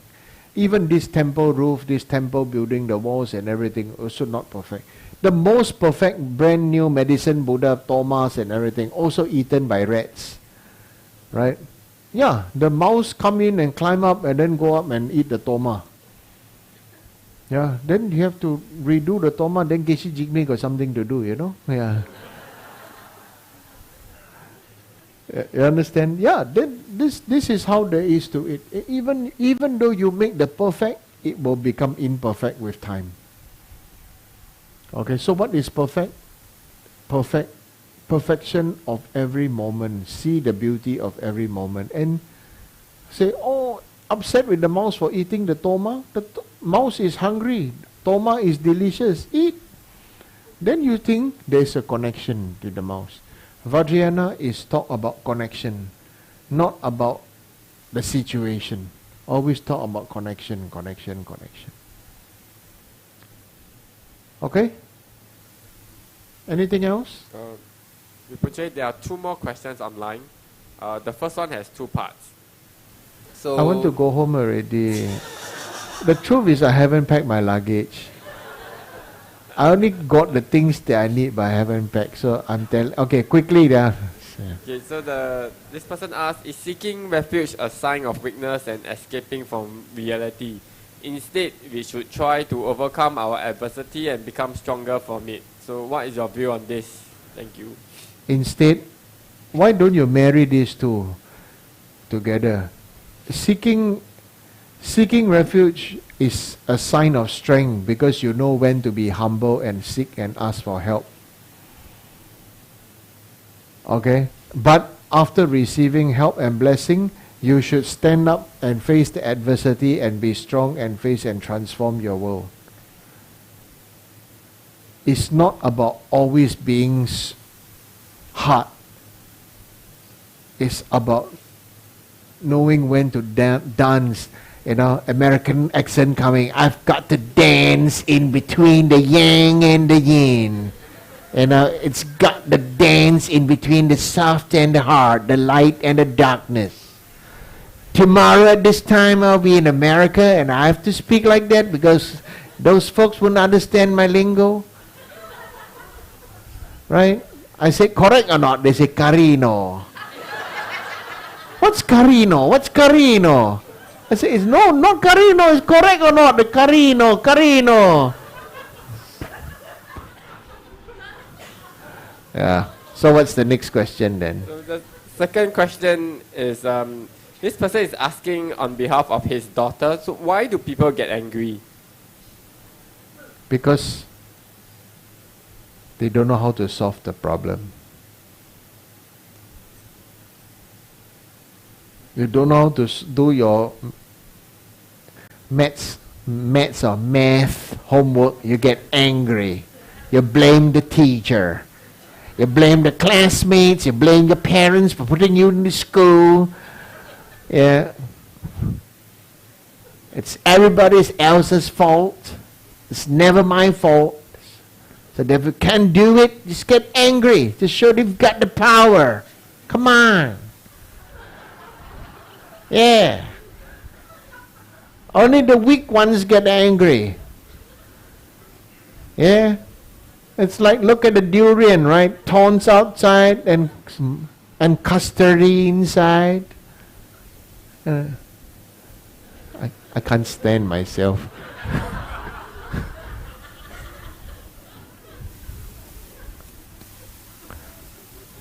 Yeah. So after 2 months, I come back from America. My England become like that.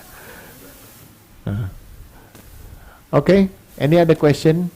Okay. Why do people get angry? Because you don't know how to solve the problem. I don't want to say you're weak lah. Just currently still don't know, have not figured it out. So get angry.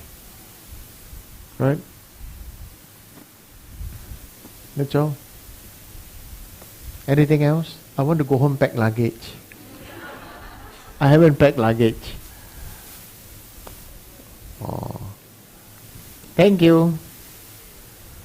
Okay, let's offer mandala. This ground anointed with perfume, strong flowers, adorned with Mount Meru, 4 continents, sun and moon.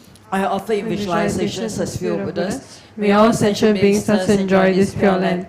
May my Venerable Guru's life be firm, his wide divine actions spread in the 10 directions, and the torch of Losang's teachings dispelling the 3 worlds beings' darkness always remain. Om Idam Guru Ratna Mandala Kamneyatayami. Okay, long life prayer. In the land encircled by snowy mountains, you are the source of all happiness and good. All-powerful Trinity Tenzin please remain until samsara ends. May the Teachings of the Buddha flourish, and may those upholding the teachings have long lives. May all transmigrators be well and happy, and may their temporary and ultimate aims be accomplished.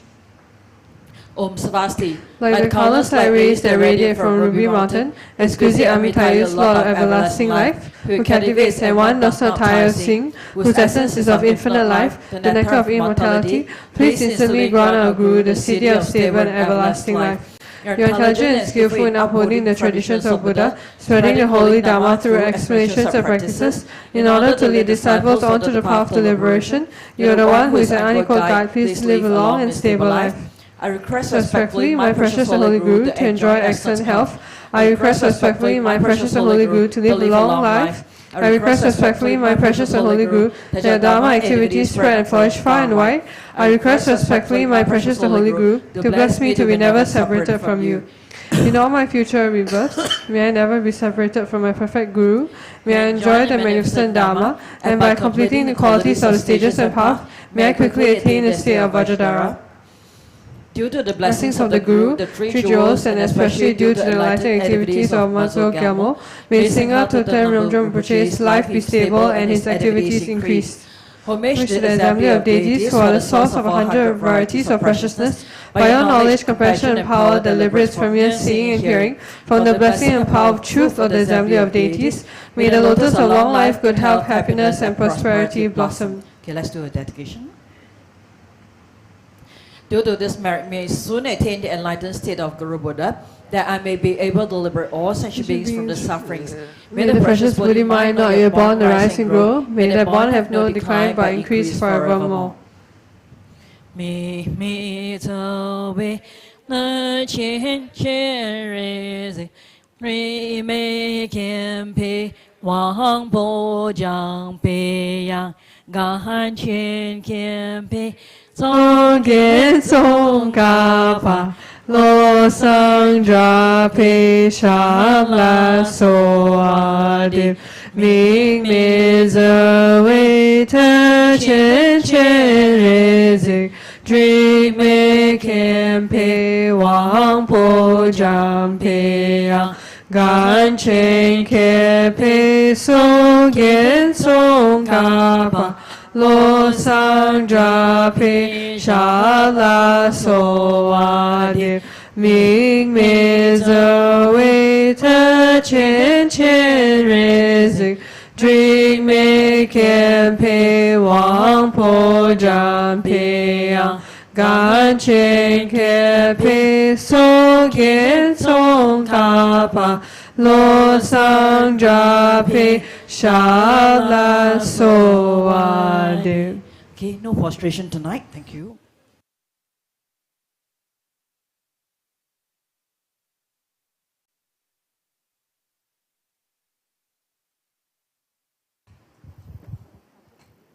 And thank you, Rinpoche, for teaching. So no prostrations tonight once again. So in tonight's announcements for the week. So it's Merit Multiplying Day on Saturday. So at 8 a.m. there will be the Tibetan puja that we'll be doing, as well as 10 a.m. there will be a medicine Buddha puja. So at 8 a.m. is the ocean of offering clouds raining down good fortune prayer. So 10 a.m. will be the medicine Buddha puja. So do take note. And this is the anniversary when Lord Buddha descends from heaven after giving teachings to celestial beings and his mother, Queen Maya. So merits are gathered from engaging in virtuous activities are multiplied by 100 million times. So do take note that you can offer lights as well as dedicate your merits right here. So deadline on this will be 8 a.m. on the 3rd of November. That's tomorrow. Thank you. So the next one will be this special talk, because in the theme of Vajrayana Healing Festival, we are doing a series of all these wellness and a lot of exciting activities. So healing inner world. So it's talk on Mongolian Moxibustion. So happening on Sunday at 9:30 a.m. Come and learn more about how Mongolian Moxibustion can help you improve sleep quality and digestive health by boosting your blood circulation. So jointly organized with Sorik Kang, Singapore. So anticipate the opportunity to create a herb bolus during this session. So register to find out more. And of course, let's do the outer world of healing as well. So let's participate in rewilding. So on the 19th of November, Sunday, so from 9 a.m. to 12 noon, this is an initiative by the Nature Society of Singapore, and the objective of rewilding is to establish flora and fauna along the rail corridor of Singapore and to encourage wildlife biodiversity. So outdoor activity, this is the outdoor activity, so it's suitable for adults and accompanied children of 7 years and above. So do register to find out more. And it's that time of the year where we do the Dharma Junior Camp, and this year we are celebrating the 15-year anniversary as we invite children from 7 to 12 to experience the joy of this year's Camp Kampong. So the highlights will be group games, nature walks, planting activities, outdoor cooking, as well as a campfire. So happening on 25th and 26th November, this it's a Saturday and Sunday, 2 days, 1 night, and it happens from 9 a.m. all the way on 25th all the way to 26th November at 8 p.m. So the venue will be Kampong Campus at 91 Lorong Chencharu, and the donation for each child will be $80, so age range from 7 to 12, and the closing date is on 10th November. Do register at this QR code right here.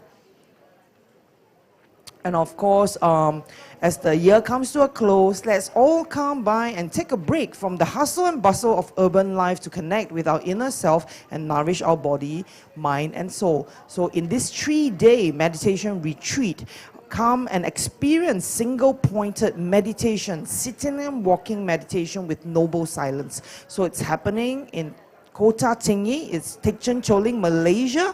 We are going to the Kota Tinggi branch. So this will be conducted in English, and the instructor will be our brother Keith Chong. So do register to find out more. And of course, the next thing will be the Youth League's Camp Inside Out 2023. So it's a live wire. So this year's theme is igniting the inner sparks in you. So 15 to 18 December, venue will be Thikchen Choling, Kota Tinggi as well. So highlights will be team building, outdoor cooking, night walks, and also embracing nature. So this is suitable for people of ages from 13 to 19, and the camp donation is at $150. Register here at this QR code to find out more. And here's wishing Singha Rinpoche a fruitful trip to the US, and November to December. Do watch this space for those that's watching this online. Keep a lookout on our social media for Rinpoche's next teaching live from the US. So to create this auspicious condition, so we have spoken about this, not to have any prostrations after tonight's teaching. So here's to seeing you online, and this is Ile signing off. Have a great evening to a great week ahead. See you soon.